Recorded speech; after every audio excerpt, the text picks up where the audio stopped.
adung le kaike ne bithe Pirthe monit aphan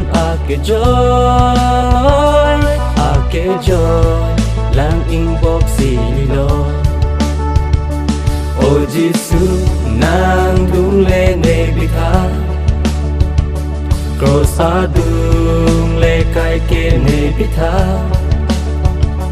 Pirthe monit aphan Akejoi lang ingbok lilo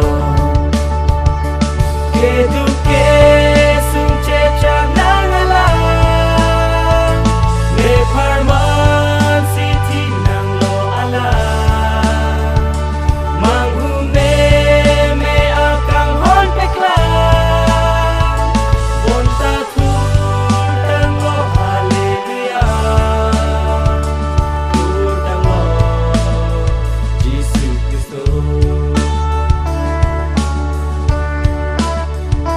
Ketiphan Alang chechak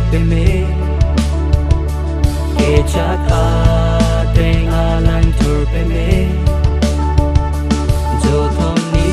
thom aphi Thur binong Alang che pe hai si Thur Tanglo Ketiphan Alang chechak chechak adung Alang Thur Jothom ni thom aphi Thur binong Alang che